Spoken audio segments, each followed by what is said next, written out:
सच्चिदानंद ओम आनंद ब्रह्म सच्चिदानंद। मेरे प्यारे मित्रों, सतगुरु भगवान त्यागपुरी जी महाराज के ज्ञान द्वारा आपका मन में जो भी अज्ञान है या आपके मन की अशांति के जो भी कारण हैं, उनके बारे में हमने बात की।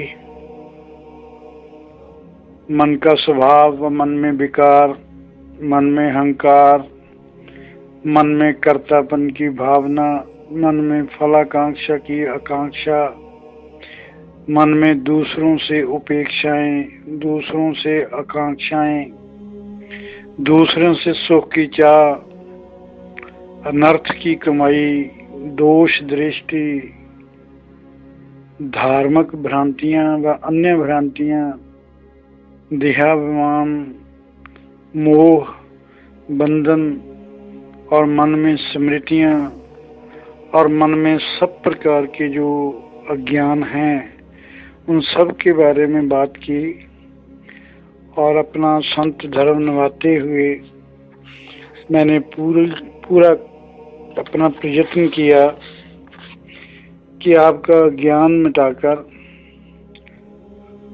आपको स्वचेतन में स्थापित कर सकूं, आपके मन में पूर्ण विश्राम, पूर्ण शांति और पूरी तरह अज्ञान को खत्म करके, अज्ञान तो एक ही है ना, अपने आप को उस प्रभु से अलग समझना सबसे बड़ा अज्ञान। और सबसे पहले आपको वास्तविक स्वरूप का ज्ञान करवाने की मैंने कोशिश की। आपके मन से सब प्रकार का डर खत्म करने की कोशिश की, आपको पूर्ण अभय बनाने की कोशिश की, आपके आचरण से झूठ, फरेब, हेरा फेरी, बस सब प्रकार के विकार दूर करने की कोशिश की।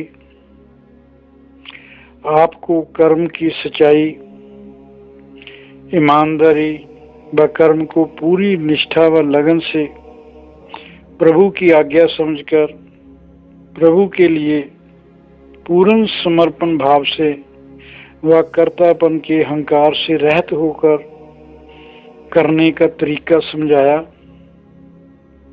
आपके मन से वासनाएं, कामनाएं, उपेक्षाएं, विषयों के प्रति लगाव खत्म करने की पूरी तरह कोशिश की और मेरा प्रयत्न रहा कि आपके मन में असली वैराग्य जाग सके, आपको वैराग्य की परिभाषा समझ आ सके और संसार के बंधन से आप मुक्त हो सकें, क्योंकि वासना ही पुनर्जन्म का कारण बनती हैं। इन्हें खत्म किए बगैर साधना शुरू नहीं हो सकती। मन में स्वर्ग की या मोक्ष की कामना भी जीव की परम स्थिति नहीं है। वासनाओं व विषयों के प्रति लगाव छोड़े बिना वैराग संभव नहीं है। वैराग के बिना मोक्ष संभव नहीं है। सब प्रकार के बंधनों व रुकावटों का एक ही इलाज है, मन में असली वैराग जागे। वैराग से ही ज्ञान की प्राप्ति होगी, ज्ञान से ही मोक्ष मिलेगा, ज्ञान से ही मुक्ति मिलेगी। मैंने पूरी तरह समझाने की कोशिश की, शास्त्रों में ज्ञान नहीं है, सत्य का ज्ञान आपके भीतर है। शास्त्र पढ़ने से पहले अपने जीवन की किताब को पढ़ना बहुत जरूरी। आत्मज्ञान के लिए अपने जीवन की किताब पढ़ने के लिए अपने आचरण में नम्रता, पूर्ण समर्पण, शरीर व मन के भावों से मुक्ति, सब प्रकार के बाहरी आडंबरों से मुक्ति, कर्तापन के अहंकार से मुक्ति व अपनी दृष्टि अपने ऊपर, अपने मन के ऊपर रखना बहुत जरूरी। फिर अपने में पूर्ण समर्पण के साथ, पूरी श्रद्धा के साथ और पूरे दृढ़ संकल्प के साथ सत्य को जानने का संकल्प प्रगाढ़ करने की जरूरत जो है उसके बारे में आपको समझाया। मैंने पूरी कोशिश की। संसारिक कामनाएं, बंधनों से भरा मन, अहंकार व कर्तापन के अहंकार से भरा मन कभी साधना के रास्ते पर नहीं चल सकता। इसे खाली करना जरूरी। खाली किए बगैर गुरु द्वारा दिया हुआ ज्ञान इसमें स्थायी तौर पर नहीं टिक सकता।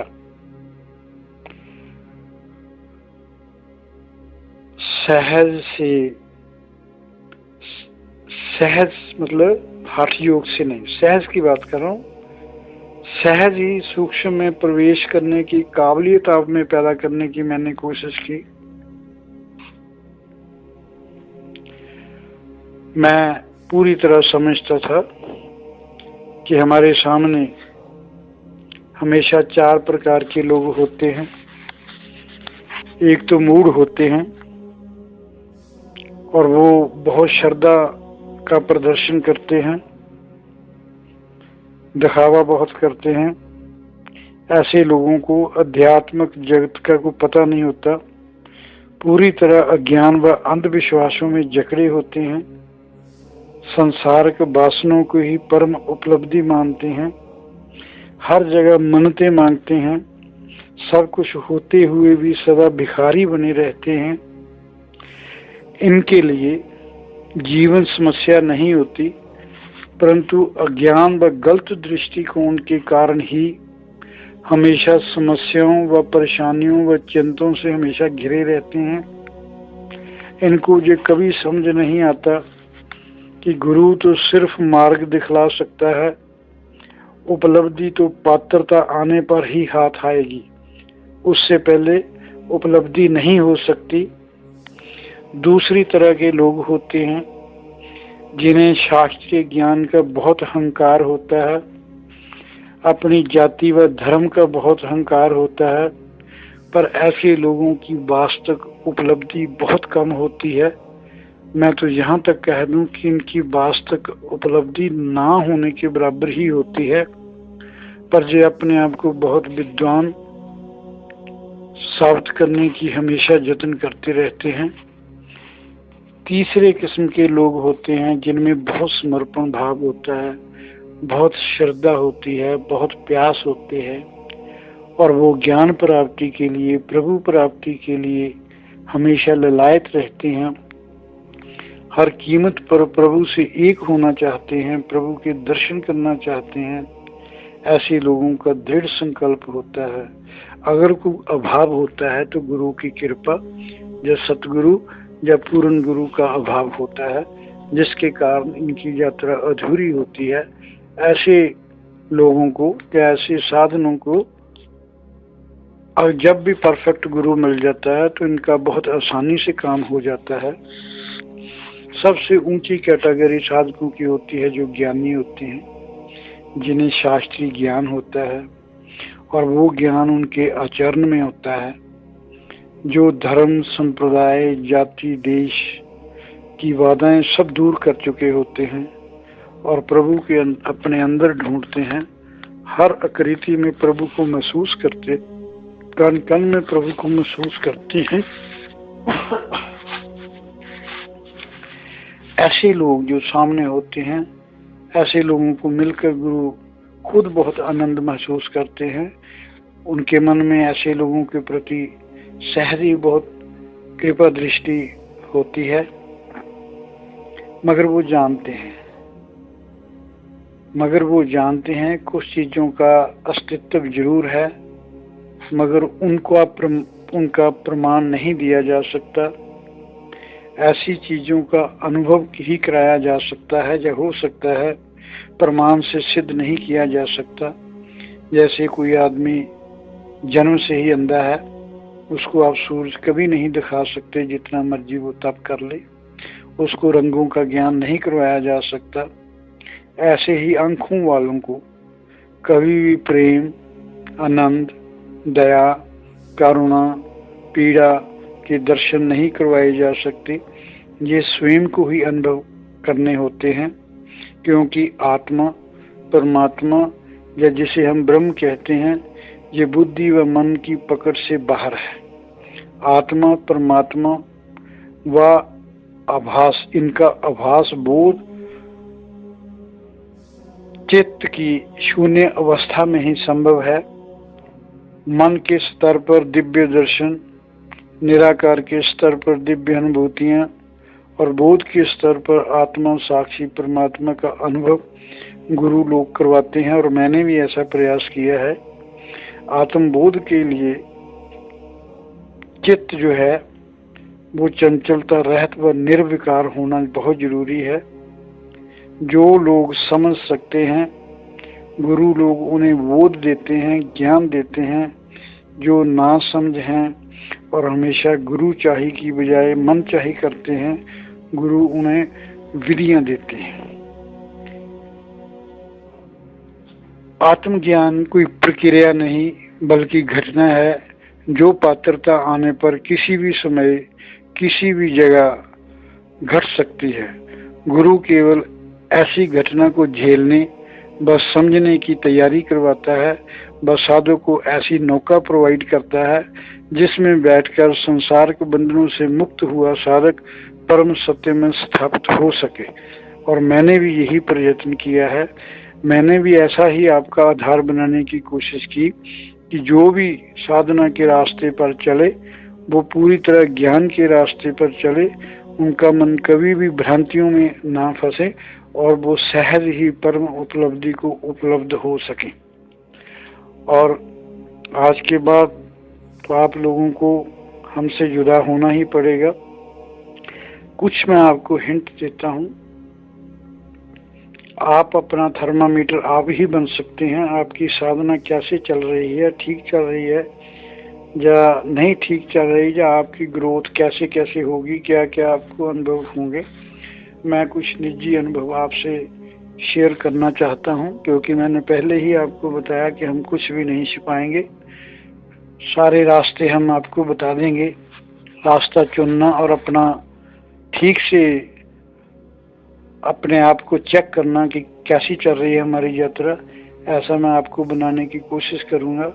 क्योंकि साधना जिसकी ठीक चल रही है, उन साधकों को सिद्धि के लक्षण महसूस होने लगते हैं, वह कभी कभी दिखाई भी देने लगते हैं। जब आरंभ करते हैं, जब आपकी साधना बिल्कुल सही रास्ते पर चलती है, तो थोड़े ही महीनों के बाद जब भी आप ध्यान आरंभ करेंगे, एकांत में बैठेंगे और मन को एकाग्र करने की कोशिश करेंगे, तो सबसे पहले आपके सामने आपके गुरु का चेहरा या जिस भी इष्ट को सामने लेकर आप आराधना जिसकी करते हैं, उसका चेहरा आपको दिखाई देने लगता है। और मेरा तो ऐसा अनुभव है कि आप गुरु की मौजूदगी का एहसास, गुरु की दिव्य वाइब्रेशन, दिव्य ऊर्जा का एहसास करने लग जाते हैं। और ऐसे गुरु की ऊर्जा को महसूस करते ही मन आनंद से भर जाता है, वह चिंता मुक्त हो जाता है, अभय हो जाता है और मन एकाग्र हो जाता है, चिंता मुक्त हो जाता है।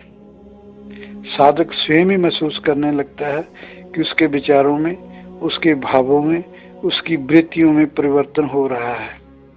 साधक के जीवन में नई शक्ति, स्फूर्ति आने लगती है। वह उसके शरीर का रोम रोम शक्ति से भरने लगता है। आलस तो पूरी तरह जीवन से खत्म हो जाता है। आत्मविश्वास बढ़ने लगता है। आशा व विश्वास की लहरें सदा मन में हिलोरे लेती रहती हैं। मन आनंदित रहता है। विचार पवित्र व स्वच्छ होने लगते हैं। सभी प्रकार की निराशाएं खत्म होने लगती हैं और हमेशा एटीट्यूड जो है वो पॉजिटिव बना रहता है। उत्थान की कसौटी साधक के विचार होती है। जब आपकी साधना ठीक चल रही है तो आपके विचार जो है उसमें बहुत परिवर्तन आता है। जो कुविचार हैं, कुप्रवृत्तियां हैं, वो नष्ट हो जाती हैं। सर्वत्र के भाव, भले की कामना हमेशा मन में बनी रहती है। और सबसे बड़ी बात जो है, साधक के मन में आत्मनिरीक्षण की क्षमता पैदा होने लगती है। चरित्र में असाधारण परिवर्तन होने लगते हैं और दृष्टि जो है वो प्रभु दृष्टि बनने लगती है। प्रभु दृष्टि का मैंने बताया कि सब में वो प्रभु को महसूस करते हैं। हर चीज प्रभु ने बनाई है, प्रभु उसमें विराजमान है। और ऐसी भावना होते ही फिर मानसिक शांति व आनंद की लहरें हमेशा मन में उठती रहती हैं। और जितने भी अशांति पैदा करने वाले कारण हैं, वो सब उस पर प्रभाव नहीं करते। अशांति पैदा करने वाले कारणों की बात तो पहले हो ही चुकी, फिर भी कभी करेंगे। बहुत डिटेल में हमने बात की है। अशांति जो पैदा करने वाले जो कारण हैं, वो भी खत्म करने बहुत जरूरी है। हमने भी पूरी कोशिश की कि वो भी खत्म हो जाए। मानसिक शांति व आनंद की लहरें जब उठती रहती हैं तो समझो आपकी साधना बिल्कुल सही रास्ते पर जा रही है। और जितने भी अशांति पैदा करने वाले कारण हैं, वो आपकी पर्सनालिटी पर कोई प्रभाव नहीं करते। और धीरे धीरे साधक अपना मालिक खुद बन जाता है। किसी भी बाहरी प्रभाव का उसके मन पर प्रभाव नहीं होता और वो विचलित नहीं होता। मन में स्थिरता व गंभीरता बनी रहती है। सुख व शांति उसे अस्थिर नहीं कर सकती। संसारिक सुखों का अभाव उसे विचलित नहीं कर सकता। सभी को अपना प्रिय मानता है। मन में ईर्ष्या द्वेष पूरी तरह खत्म हो जाता है। सभी की सहायता व सहयोग के लिए सदा तैयार रहता है। और जब भी वो ऐसा करता है, जैसा तैयारी करता है, तो वो यही समझता है कि ये प्रभु की आज्ञा है, इसलिए मैं कर रहा हूँ। प्रभु ही करवा रहा है, मैं करने वाला कौन हूँ। वह परम निस्वार्थी हो जाता है। कर्तापन के अहंकार से मुक्त हो जाता है। स्वार्थ उसको छू भी नहीं सकता। वह समस्त मानव जाति, समस्त जीवधारियों के प्रति प्रेम पूर्वक हो जाता है। सब में प्रभु की मौजूदगी महसूस करने लगता है। उसके नेत्र व शरीर दिव्य ऊर्जा से चमकने लगते हैं। ये ऐसा नहीं कि अभी आज शुरू किया तो महीने भर ही ऐसा होने लग जाएगा। ये मैं जो दृढ़ संकल्प के साथ एक ही संकल्प होगा कि प्रभु से एक होना है, अपने द्वैत को खत्म करना है, मोक्ष को प्राप्त करना है और ये जीवन मेरा लास्ट होगा। और जिनकी ऐसी भावना है, जिनका ऐसा दृढ़ संकल्प है, उनके बारे में बात जब ऐसी स्टेज आपकी आ जाएगी, आपके नेत्र चमकने लगेंगे, आपके शरीर दिव्य ऊर्जा से चमकने लगेगा, स्किन आपकी कोमल होने लगेगी, सदा दैवी शक्तियों का आप अनुभव करते रहेंगे। जो स्किन इतनी मुलायम कि स्पर्श करते, आपको खुद स्पर्श करते हुए महसूस होगा कि ये प्रभु की स्किन है, ये प्रभु की चमड़ी है, कितनी कोमल है, प्रभु इसमें वास कर रहे हैं। शरीर में हल्कापन व स्फूर्ति हमेशा बनी रहती है। नई नई शक्तियां शरीर में प्रवेश करती रहती हैं। इन शक्तियों को आप दूसरों में हस्तांतर भी कर सकते हैं। मैं बहुत ऊंची स्टेज की बात कर सकता हूँ, जो बीच में डगमगाएंगे नहीं, चले रहेंगे। दिव्य शक्तियां जब अंदर प्रवेश होंगी तो पता चलता है कि अंदर क्या आ रहा है, क्या जा रहा है। और फिर धीरे धीरे इन शक्तियों को आप दूसरों में हस्तांतर करने की भी कामयाब हो सकते हैं। और कई लोगों पर तो गुरु की इतनी कृपा हो जाती है कि वो अपनी शक्ति व तप का कुछ भाग दूसरों को देने के काबिल भी हो जाते हैं, या कह लो कि दूसरों को शक्तिपात करने के भी काबिल बन जाते हैं और शक्तिपात कर सकते हैं। ध्यान में अद्भुत ध्वनियां, अद्भुत ज्योतियां दिखाई देने लगती हैं। जैसे पहले बात की थी ना, पहले तो ज्योत दिखाई देती है, फिर वो ज्योत का धीरे धीरे जो कभी वो डोलती भी है, उसके बाद जब ज्यों ज्यों एकाग्रता बढ़ती है मन की, वो ही प्रकाश सारे मस्तक में फैल जाता है। फिर पूरा मस्तक ही आपका पूरा ब्रह्मांड बन जाता है, पूरा आकाश बन जाता है, प्रकाश ही प्रकाश रहता है। और जो ध्वनियों की तरफ जाते हैं, ओम की तरफ जाते हैं, अनाहत की तरफ जाते हैं, पूरा ब्रह्मांड ही उनका सिर जो है वो बन जाता है, पूरे ब्रह्मांड ओममय हो जाता है। और धीरे धीरे वो खुद भी ओम ही बन जाते हैं। सुनने वाला भी खत्म हो जाता है, सिर्फ ओम ही रह जाता है, द्वैत पूरी तरह खत्म हो जाता है। और भविष्यवाणी भी सुनाई दे सकती हैं, होने वाली घटनाओं का एहसास भी हो सकता है।